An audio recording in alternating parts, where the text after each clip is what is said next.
السلام عليكم ورحمة الله تعالى وبركاته. حياكم الله جميعا أينما كنتم مشاهدينا الكرام.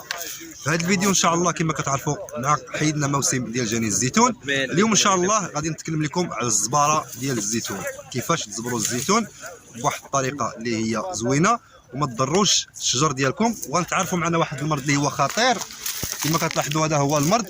هذا المرض هذا كيضرب اي زيتون، ولكن هذا المرض غنتكلم لكم على كيفاش تعالجوا من هذا المرض هذا. هذا المرض هذا كيقولوا له بالنسبه للمرض اللي كنتكلم لكم عليه ديال الجدري اللي هو خطير وكيمرض الشجره وكيبقى يقتلها عرق بعرق. وخصك ضروري هذا المرض ديال الجدري اي عود بان لك فيه هذا المرض هذا خصك تحيدو، يعني ما خصكش تخليه، يعني حتى كتصبح عندنا الشجره ولو تكون كلها مريضه، لو ترش الشجره على هذا الشكل هذا كما كتلاحظوا. بحال مثلا هذه راه كانت كلها في هذاك المرض ديال الجدري وحيدناهم كاملين الامراض كما كتلاحظوا. يعني ملي كيكون المرض الجدري كيبس الشجره، يعني خصنا ضروري نحيدوه. ها هي يبسها. وكيحاولنا دائما ملي كيكون فيها هذا المرض ديال الجدري خصك ضروري تحاول تحيد لها ديك المرض العود اللي كيكون مريض، وتحاول تربي لها البرجو هنايا كما كتلاحظوا. الشجره حتى كتولي لنا على هذا الشكل هذا. هذه الشجره فايت نضروا هذا. وكما كتلاحظوا الاخوان دابا غادي نمشي نزبر واحد الزيتونه، وغادي نوريكم الطريقه ديال الزباره ديال الزيتون، كيفاش تزبروا الزيتون ديالكم.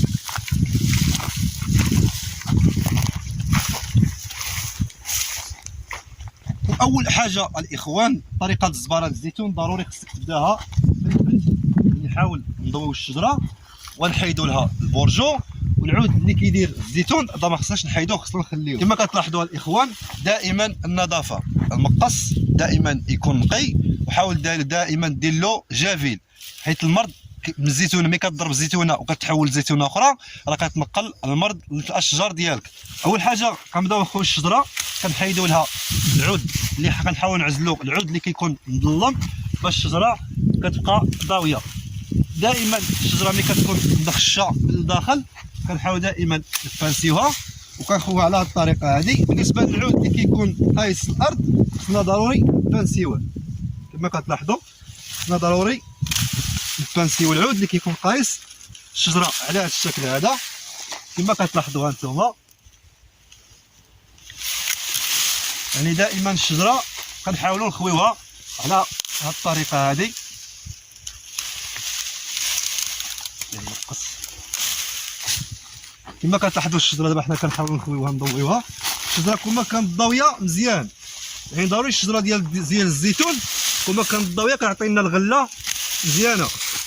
يعني خصنا ضروري تجي الشجره ضاويه، يضرب الطير لا ضرب الطير من هنا خصو يخرج من لهيه ضروري.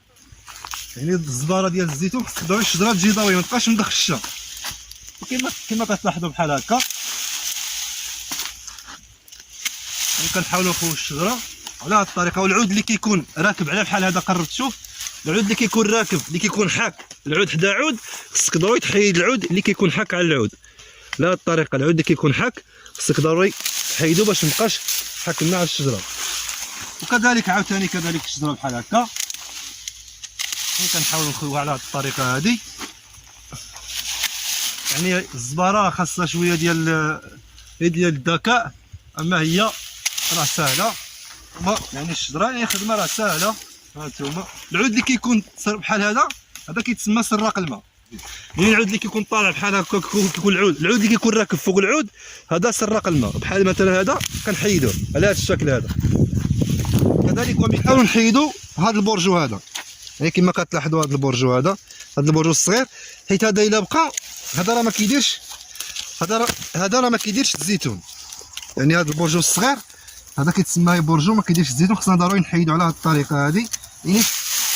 يعني هذه الزباره الا بغيتي تزبر الزيتون ديالك خصك تقلب على شي شخص اللي يكون عنده خبره في الزباره باش ما يضيعلكش الزيتون. يعني ضروري خصك.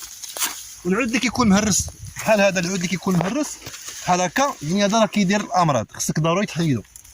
حيت البرجو ديال الجدر دابا غادي نطلع للبانسي الشجره. يعني شنو هي البانسي الشجره؟ بانسي العود اللي كيكون راكب.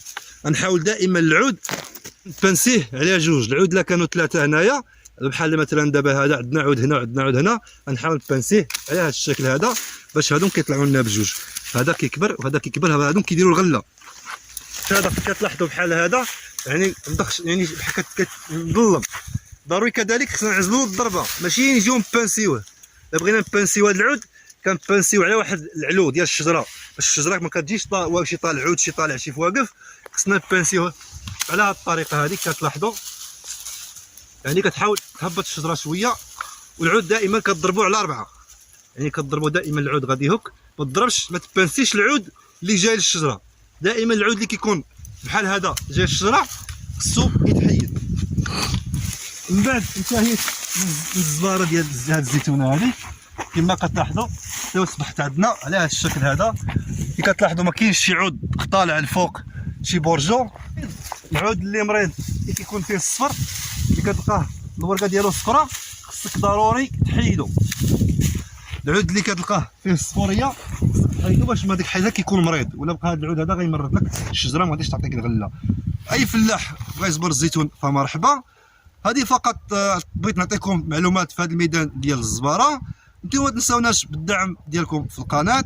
هذا كل ما يخص في هذا الفيديو، والسلام عليكم ورحمه الله تعالى وبركاته.